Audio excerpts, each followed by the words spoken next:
우리에게 승리를 주시는 주님이 계심을 믿고 날마다 주님께로 가까이 나아가실 수 있는 주의 성도님들 되시기를 기원합니다.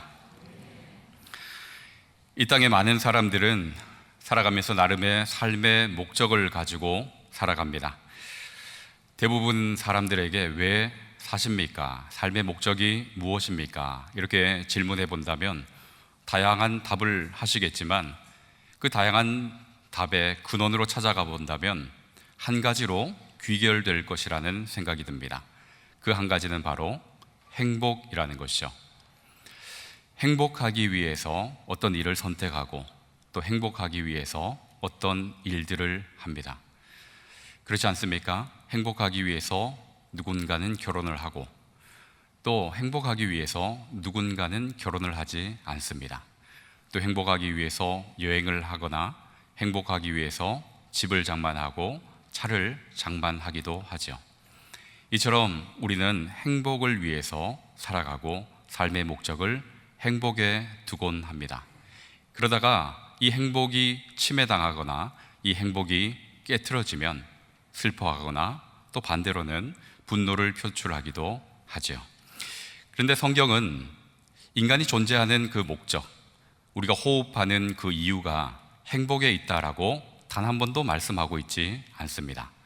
우리가 잘 아는 대로 이사야 43장 21절을 보시면 이렇게 말씀을 하고 계시는데요. 이 백성은 내가 나를 위하여 지었나니, 나를 무엇하기 위해서 지었다라고 말씀하십니까? 나를 찬송하도록 하기 위해서, 찬송하게 하려 함이니라, 이렇게 말씀하고 있습니다. 그러니까 우리가 지음받은 그 목적, 그러니까 우리가 호흡하는 이 이유가 바로 하나님을 찬송하는 데 있다 하는 것입니다. 여러분, 삶의 목적을 어디 맞추는가에 따라서 이 삶의 내용 그리고 삶의 방향이 완전히 달라지게 될 것입니다. 팀 켈러 목사님이 쓰신 하나님을 말하다라는 책에 보면 종교와 복음에 대해서 분리해서 달리 설명하는 부분이 있는데 제가 요약해서 읽어드리도록 하겠습니다. 종교를 가진 사람과 복음을 가진 사람은 생각도 삶도 다르다. 종교인은 어떤 보상을 받기 위해서 일하거나 순종하지만 복음인, 신앙인은 예수님의 십자가 은혜에 감사하여 순종한다. 여러분, 공감이 되십니까? 그래서 종교인은 자신이 원하는 그 보상이 주어지지 않으면, 자신이 기대했던 바가 자신이 헌신한 데만큼 주어지지 않으면 그 일을 멈추어 버립니다. 그러나 신앙인은 자신이 기대한 것과 같지 않다 할지라도 끊임없이 하나님을 바라보고 끊임없이 하나님께로 가까이 나아갑니다. 삶의 목적이 자신의 행복인가? 아니면 하나님을 찬송하기 위함인가? 이것에 따라서 그 삶의 내용과 방향, 모든 것이 달라진다 하는 것입니다. 성경에 보면 참된 신앙인에 대한 예가 되는 인물들이 많이 등장하고 있는데, 참된 신앙인의 모본이 되는 한 사람을 꼽으라 한다면 바울을 꼽을 수 있을 것 같습니다. 사도 바울, 누구보다 열정적이었고 헌신적이었습니다. 이전에 누리던 모든 것을 배설물로 여기고 예수 그리스도를 아는 것을 가장 고귀한 것으로 여기면서 열정적으로 선교 여행을 다녔죠. 타의 추종을 불허할 정도의 그런 헌신이었습니다. 이런 헌신에 하나님께서는 어떻게 응답하셔야 했을까요? 우리의 기대하는 바가 다 있겠죠. 우리가 하나님 앞에 헌신하고 충성하고 또 그렇게 봉사한다면 하나님께서는 형통 또는 복으로 응답해 주셔야 할 것 같습니다. 그런데 바울의 일대기를 살펴보면 우리가 생각하는 그런 복은 어디에도 보이질 않습니다. 복이 아니라 도리어 저주를 받은 것 아닌가라는 생각이 들곤 합니다. 그것을 잘 보여주는 것이 고린도후서 11장 23절에서 28절 사이에 나오는데, 제가 한번 읽어드릴 때 여러분 눈으로 따라 읽어보시면 좋겠습니다. 내가 수고를 넘치도록 하고 옥에 갇히기도 더 많이 하고 매도 수없이 맞고 여러 번 죽을 뻔하였으니 유대인들에게 40에서 하나 감한 매를 5번 맞았으며 3번 태장으로 맞고 1번 돌로 맞고 3번 파선하고 일주일을 깊은 바다에서 지냈으며 여러 번 여행하면서 강의 위험과 강도의 위험과 동족의 위험과 이방인의 위험과 시내의 위험과 광야의 위험과 바다의 위험과 거짓 형제 중에 위험을 당하고 또 수고하며 애쓰고 여러 번 자지 못하고 줄이며 목마르고 여러 번 굶고 춥고 헐벗었노라. 이런 사도 바울이 더 많이 수고했는데 그에 따른 그 결과가 어떤 것인가? 바로 이렇다 하는 것입니다. 여러분 어떻습니까? 납득할 만한 그런 상황입니까? 자신이 열심히 헌신하고 봉사하고 애를 썼는데 복은커녕 고난에 고난만, 위험에 위험만 찾아오고 있습니다. 그뿐 아니라 12장으로 넘어가시면 그가 하나님께 간구하는 내용이 나옵니다. 육체의 가시 때문에 3번 죽게 간구하죠. 이때 하나님께서 어떻게 응답하시는가? 우리가 잘 알고 있습니다. 하나님께서 하시는 그 응답은 내 은혜가 네게 족하다, 이렇게 말씀을 하십니다. 여러분 이 정도 되면 낙심할 법 하지 않겠습니까? 그런데 그 또한 바울은 하나님의 응답으로 받아들입니다. 그 응답으로 받아들이는 그 내용이 고린도후서 12장 10절에 나타나고 있는데 12장 10절 말씀은 우리가 같이 한번 읽어보면 좋겠습니다. 12장 10절 말씀입니다. 그러므로 내가 그리스도를 위하여 약한 것들과 능욕과 궁핍과 박해와 곤고를 기뻐하노니 이는 내가 약한 그때에 아멘. 바울은 사명을 감당하면서 많은 고난과 그 아픔을 겪기는 했지만 자신의 그 연약함, 자신의 그 약함 때문에 도리어 하나님의 강함, 우리 주님의 강함이 드러난다면 그것으로 만족한다 하는 것입니다. 그것으로 감사한다라는 말을 하면서 그는 계속해서 달려갈 길을 다 달려가고 또 하나님께 영광을 돌렸습니다.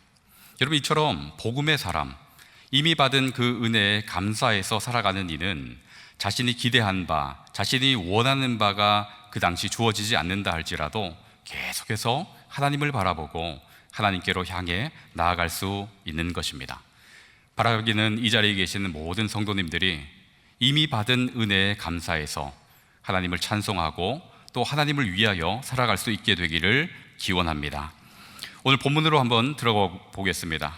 오늘 본문의 배경은 이스라엘 백성들이 바벨론 포로에서 귀환한 후에 성전 재건의 그 사명을 완수한 후 일어난 사건입니다.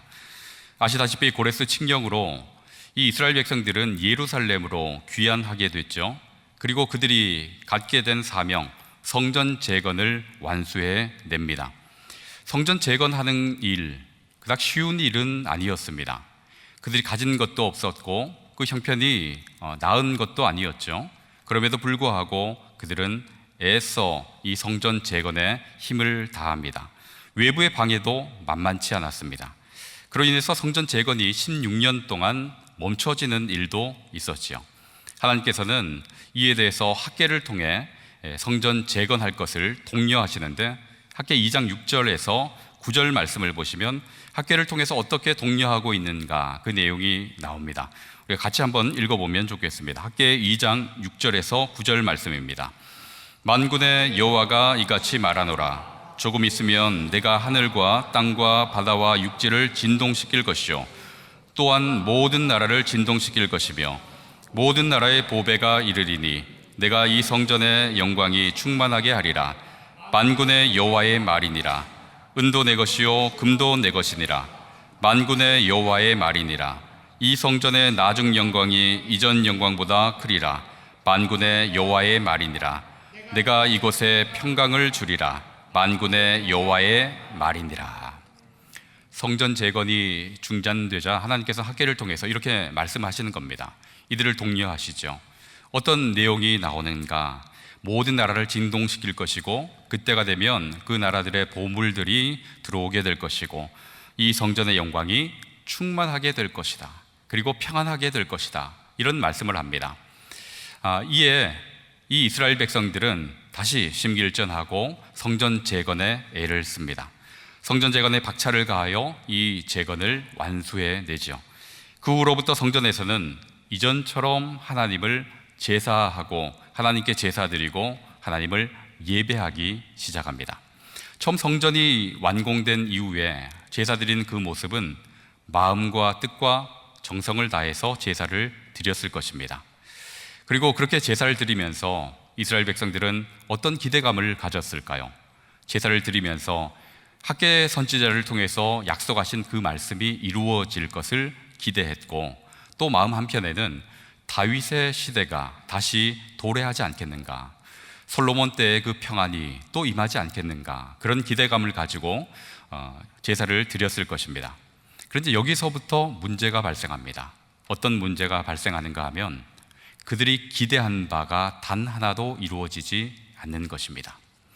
성전을 재건했고 제사를 충실하게 정성을 다해 드리고 있지만 그들의 삶에 변하는 것이 아무것도 없다 하는 거죠. 여러분, 페르시아 식민지에서 여전히 머물러 있고 주변에 살고 있는 민족들의 위협도 계속되고 있는 것입니다.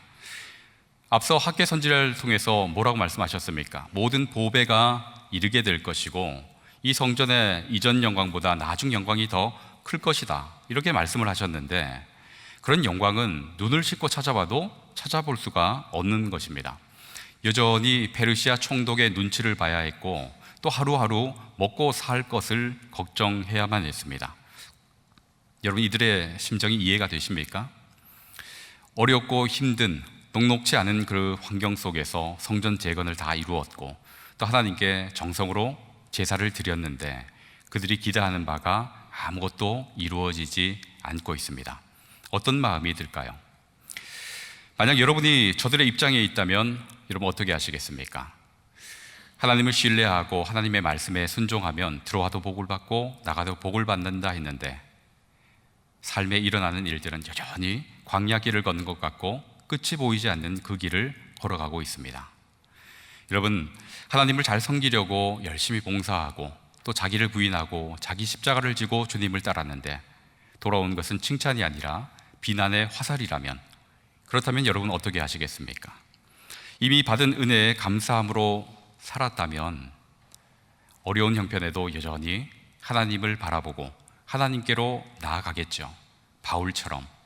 그런데 이스라엘 백성들은 자신들의 기대가 이루어지지 않자 하나님께 대하는 그 태도가 변하게 되었습니다. 태도가 어떻게 변하게 되었는가? 바로 오늘 6절에서 말씀해 주고 있습니다. 6절 말씀을 제가 읽어드릴 때 눈으로 따라 보시길 바랍니다. 내 이름을 멸시하는 제사장들아, 나 만군의 여호와가 너희에게 이르기를, 아들은 그 아버지를, 종은 그 주인을 공경하나니 내가 아버지일진데 나를 공경함이 어디 있느냐? 내가 주인일진데 나를 두려워함이 어디 있느냐 하나, 너희는 이르기를 우리가 어떻게 주의 이름을 멸시하였나이까 하는도다. 하나님께 대하는 이 태도가 어떻게 변했는가? 하나님을 멸시하게 되었습니다. 자신들의 기대가 이루어지지 않고 자신들이 애쓴 것에 대한 보상이 주어지지 않자 하나님을 멸시하기 시작한 것입니다. 이에 하나님께서 이들에게 내 이름을 멸시하는 제사장들아, 이 백성들아, 이렇게 언급을 하자 이들은 적반하장격으로 발을 빼고 있습니다. 어떻게 멸시했습니까? 우리가 제사도 드렸고 또 하나님을 섬기고 있는데 어떻게 멸시한 것입니까? 하나님께 반문을 하죠. 이 하나님께서 그들이 어떻게 멸시했는가, 그 내용을 7절과 8절에서 알려주고 있습니다. 7절과 8절 말씀은 같이 한번 읽어보겠습니다. 너희가 더러운 떡을 나의 제단에 드리고도 말하기를 우리가 어떻게 주를 더럽게 하였나이까 하는도다. 이는 너희가 여호와의 식탁은 경멸히 여길 것이라 말하기 때문이라. 만군의 여호와가 이르노라. 너희가 눈먼 희생 제물을 바치는 것이 어찌 악하지 아니하며 저는 것 병든 것을 드리는 것이 어찌 악하지 아니하냐. 이제 그것을 너희 총독에게 드려보라.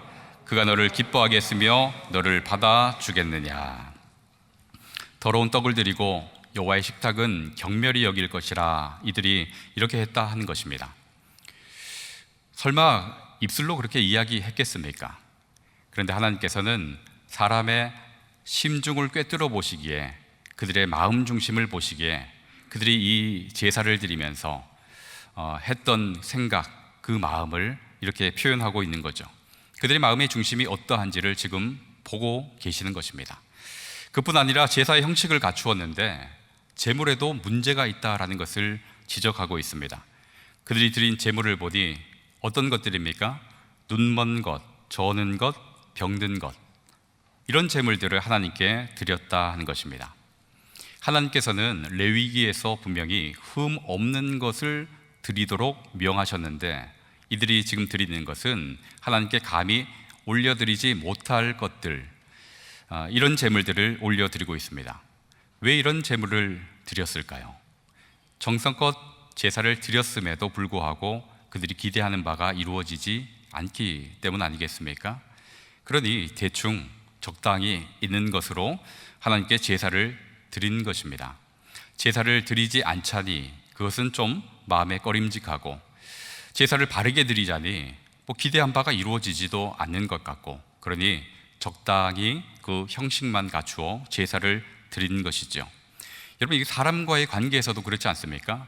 뭔가 힘이 있고 내게 영향력을 미칠 만한 사람에게는 잘하고, 그렇지 않고 변변치 않으면 적당히 대하고, 여러분, 이런 사람과는 거리를 좀 두어야 할 필요가 있겠죠. 그런데 이들이 지금 하나님께 이렇게 행하고 있다 하는 것입니다. 이 본문에서 만군의 여호와라 이렇게 부르고 있는데, 온 세상을 다스리시고 주관하시는 그 하나님을 바로 이렇게 대하고 있는 것입니다. 사실 이것은 제물의 문제가 아니라 바로 이들 마음의 문제이고 하나님을 향한 그 믿음의 문제가 있는 것입니다. 여러분, 하나님께서 이 흠 없는 제물을 드리라 하는 데는 이유가 있습니다. 흠 없는 제물, 하나님께서는 그것이 필요해서 달라는 것이 아니죠. 온 세계가 다 하나님께 속했는데 무슨 흠 없는 제물이 하나님께 유익이 되겠습니까? 하나님께서는 흠 없는 제물로 제사를 드리라는데 분명한 목적과 이유가 있으셨습니다. 여러분, 레위기 1장을 한번 펴보시겠습니까? 레위기 1장을 보시면 왜 하나님께서 이 흠 없는 제물을 드리라 하셨는지 그 이유를 우리가 잘 알 수 있습니다. 레위기 1장에는 속죄 제사를 드리는 순서가 단계별로 잘 나오고 있는데, 여러분 1장 3절을 한번 보시길 바랍니다. 그 예물이 소의 번제이면 흠 없는 수컷으로 회막문에서 여호와 앞에 기쁘게 받으시도록 드릴지니라 그랬습니다. 어떤 제물을 드리라 합니까? 흠 없는 제물을 드리도록 하나님께서 말씀을 하셨습니다. 그리고 4절에 보시면 그는 번제물의 머리에 안수할지니 그랬습니다. 흠 없는 제물을 가져오고 제사를 드리는 그 사람은 그 제물에 안수를 하는 것입니다. 그리고 나서 그 제물을 잡고 피를 뿌리고 가죽을 벗기고 또 각을 떠서 불에 태우죠. 이것이 제사의 절차입니다. 여러분, 이 제사의 절차, 이 순서 중에서 가장 중요한 것 하나를 꼽으라 한다면 바로 4절일 것입니다. 제사자가 제물에 안수하는 이 절차, 이것이 가장 중요한 단계이죠. 이것을 빼면 도축과 별반 차이가 없을 것입니다. 그런데 이 제사에 있어서 가장 중요한 것은 안수하는 것, 이것입니다. 흠 없는 제물에 제사를 드린 사람이 안수를 하면 여러분 어떤 일이 일어날까요? 흠 없는 제물에 제사자, 제사 드리는 사람이 안수를 하게 되면 제사 드리는 사람의 죄가 그 제물로 전가되고, 그와 동시에 흠 없는 제물의 그 흠 없음이 바로 제사 드리는 사람에게로 전가되는 것입니다. 뒤바뀌는 것이죠. 그래서 그로부터 안수하는 그 순간부터 이 제물은 그냥 단순히 제물이 아니라 죄 덩어리가 되는 것입니다. 그래서 하나님께서는 그것을 잡고 각을 뜨고 피를 뿌리고 불에 태우는 것, 이것을 기쁘게 받으시는 거죠. 그 제물이 바로 죄 덩어리이기 때문에 죄가 이렇게 분해되고 불태워지는 것을 하나님께서 기쁘게 받으십니다. 그와 더불어 그 제물의 흠 없음이 제사 드리는 사람에게 오기 때문에 그로 인해 하나님과 교통할 수 있게 되는 거죠. 그러니까 하나님께서 흠 없는 제물을 요구하시는 것은 누구를 위함입니까? 하나님을 위함입니까? 흠 없는 제물이 필요해서입니까? 바로 제사 드리는 그 사람을 위해서 흠 없는 제물을 요구하신 것입니다. 그런데 이 이스라엘 백성들이 자신들의 기대가, 자신들의 원함이 이루어지지 않는다 해서 어떤 제물을 드립니까? 병들고 눈 멀고 젖은 것을 드리죠.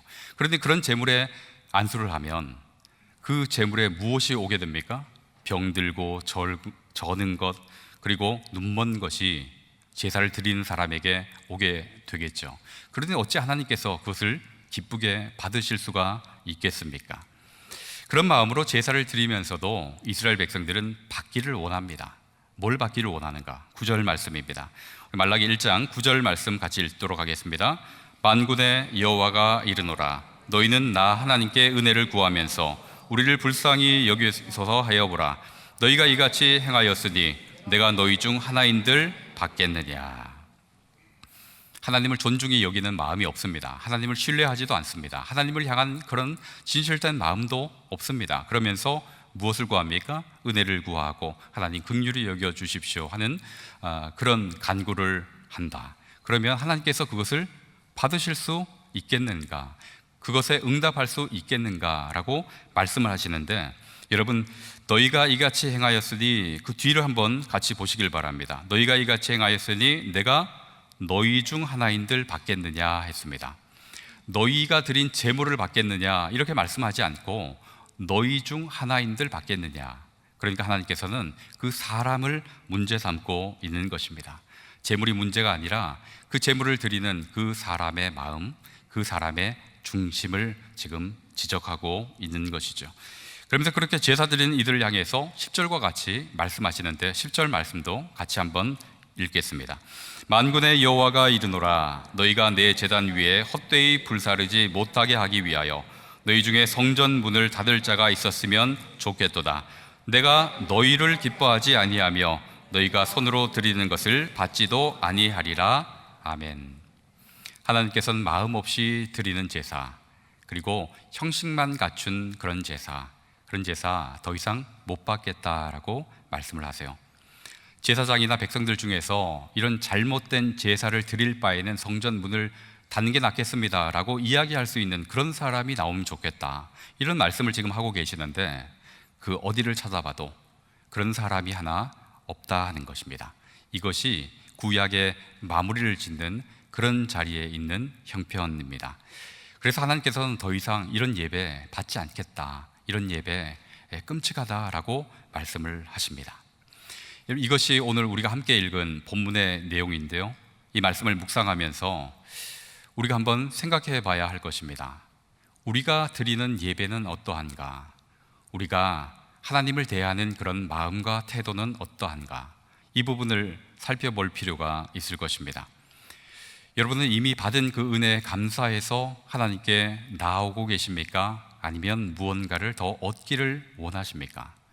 그리고 기대와 다른 상황이 펼쳐질 때 하나님을 여전히 사랑하고 하나님께 나아가고 계십니까? 아니면 기대와 다른 상황이 펼쳐지면 하나님을 소홀하게 대하십니까? 이런 질문을 우리가 해봐야 할 것입니다. 여러분, 하나님께서는 외적인 행위를 보는 것이 아닙니다. 사람은 그 사람이 예배 자리에 있는지, 예배를 드리는지 이런 모습을 보겠지만 하나님은 예배 자리에 앉아 있는 그런 형식과 형태를 보는 것이 아니라 그 사람의 중심이 어떠한가를 바라보시는 것이죠. 여러분, 하나님께서는 우리의 마음을 꿰뚫어 보고 있다 하는 것을 꼭 기억하실 수 있기를 바랍니다. 그러면 여러분, 이제 이런 말씀 앞에서 우리는 어떻게 하면 될까요? 어떻게 우리는 하나님 앞으로 나아가야 할까요? 하나님, 마음을 정결하게 하고 또 다시 마음을 다잡고 결단해서 하나님 앞에 진실되게 나아가겠습니다, 이렇게 다짐하고 기도하고 또 그렇게 예배 자리를 찾으면 되겠습니까? 여러분, 그것이 잘 되지 않는다 하는 것은 누구보다 잘 아실 것입니다.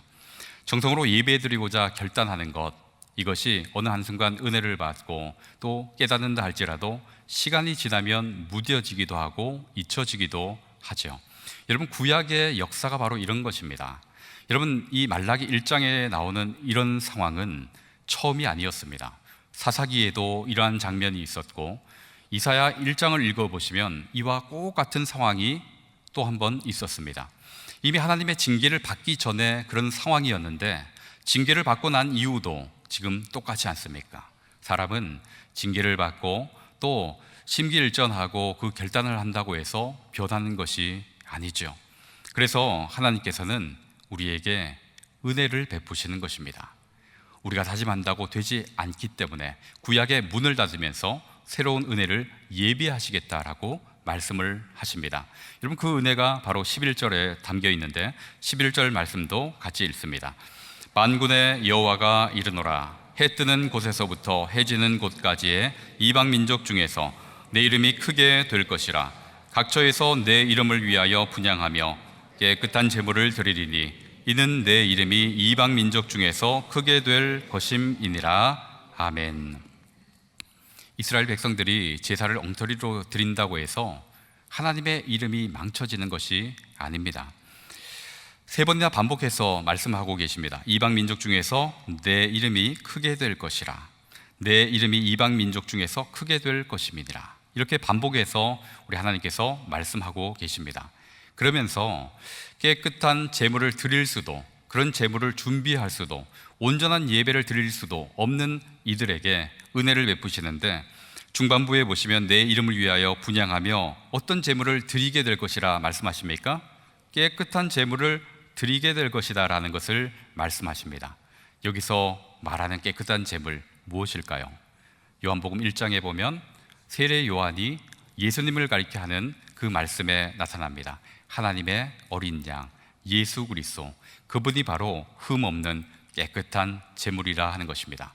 제물을 준비할 수도 없고 또 온전한 예배를 드릴 수도 없는 이들에게 하나님께서 예수 그리스도를 보내주시겠다라고 약속하고 계시는 것입니다.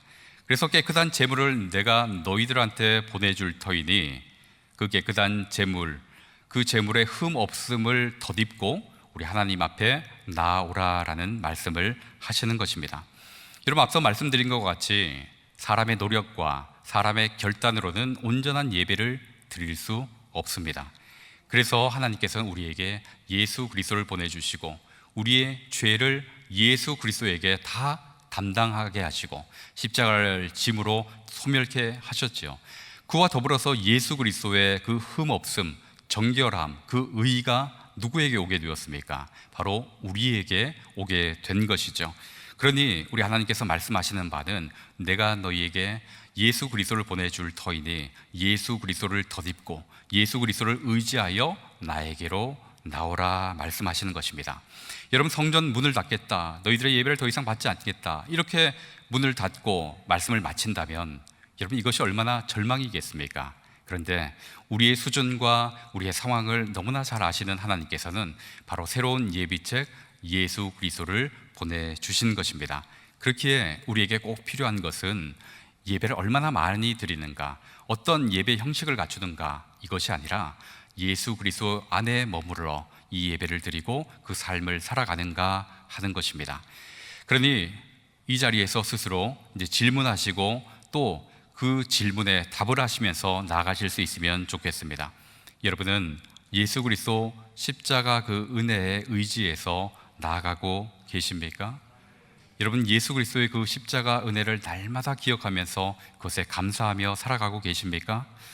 여러분이 선택하는 것, 여러분이 말하는 것, 여러분이 행동하는 것, 그리고 여러분이 마음에 담는 것이 예수 그리스도와 연결이 되어 있습니까? 여러분, 그러할 때 그것이 바로 하나님께서 기쁘시게 받으시는 제사이고 예배이고 삶이 될 줄로 믿습니다. 그런데 그와 아무 관계없이 예수 그리스도 안에 머물지 않고 나아가는 이 모든 것은 바로 오늘 본문에서 말씀하고 있는 하나님을 멸시하는 것이 될 것입니다. 그러니 하나님께서 우리에게 예수 그리스도를 보내주셨다 하는 것, 그리고 우리 주님의 그 의를 덧입고 나아갈 수 있게 하셨다는 것, 이것에 감사하고 기뻐하고 찬양하며 나아갈 수 있기를 원합니다. 예수 그리스도 안에 머물고 있는지 우리의 날마다 삶을 돌아보고 우리 주님과 그 손을 꼭 붙들고 동행하며 걸음을 옮겨갈 수 있는 우리 영락의 모든 성도님들 되실 수 있기를 주님의 이름으로 축원합니다. 기도하시겠습니다. 사랑과 은혜가 충만하신 아버지 하나님, 죄로 인해 죽음을 피할 수 없고 아무리 결단해도 온전해질 수 없는 저희에게 예수 그리스도를 보내주시고 예수님의 의를 덧입고 아버지께 나아가게 하심에 감사를 드립니다. 무엇과도 바꿀 수 없는 은혜를 저희들 받았사오니 그 은혜 안에 머물며 은혜에 합당한 삶을 살아갈 수 있도록 친히 인도하여 주시옵소서. 예수 그리스도의 이름으로 기도하옵나이다. 아멘.